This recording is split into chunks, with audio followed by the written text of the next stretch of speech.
Mobile phones అసలు దేశంలోకి తెచ్చింది తానే అని చంద్రబాబు 10 కాదు 100 సార్లు చెప్పుంటారు కదా. ఇలాగా సెల్ ఫోన్ కూడా నేనే తీసుకొచ్చా. 3-4 రోజుల కిందట కూడా ఉమ్మడి చిత్తూరు జిల్లాలో అసలు సెల్ ఫోన్లు దేశంలోకి తెచ్చింది తానే అని చంద్రబాబు ప్రకటించిన తర్వాత అసలు వాస్తవాలేంటో ఈ జనరేషన్ కి చెప్పి తీరాలనిపించింది నాకు. చంద్రబాబు చాలా విషయాల్లో తానే ఇన్వెంటర్ అని క్లెయిమ్ చేస్తూ ఉంటారు కదా. ఇవాళ రేపట్లో చూడబోతే సోషల్ మీడియా పిల్లకాయలు అదే నిజం అనుకునే పరిస్థితి కదా. మరి వాస్తవం ఏంటి? ఇండియాలో first cell phone call 1995 June July మాసాల్లో చేశారట.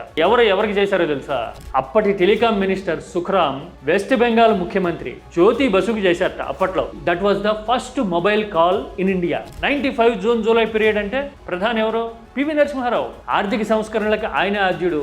ఆయన ఆధ్వర్యంలో టెలికాం రంగంలో ఈ విప్లవం రావడం, ఫస్ట్ ఫోన్ కాల్ నాటి టెలికాం మంత్రి వెస్ట్ బెంగాల్ సీఎంకి చేసి మాట్లాడడం అనేది రికార్డెడ్గా ఉన్న హిస్టారికల్ ఫ్యాక్ట్. నిజానికి 95 జూన్ జూలై నాటికి చంద్రబాబు ముఖ్యమంత్రి కూడా కావాలంటే డేట్ వెరిఫై చేసుకోండి. అంటే బాబు ముఖ్యమంత్రి కావడానికంటే ముందే ఫస్ట్ ఫోన్ కాల్ వాళ్ళిద్దరూ మాట్లాడుకున్నారు. కానీ ఇలాంటి చారిత్రక సందర్భాలకి వాస్తవాలకి భిన్నంగా అసలు మొబైల్ ఫోన్స్ తీసుకొచ్చిందే తానని క్లెయిమ్ చేస్తూ ఉంటారు. మరి ఈ మోజో క్రేజో ఎందుకు వచ్చింది అనేది నాకైతే అర్థం కాదు. మీకేమన్నా అర్థమైందా? కామెంట్ సబ్జెక్ట్ ఓరియంటెడ్గా చేయండి ప్లీజ్.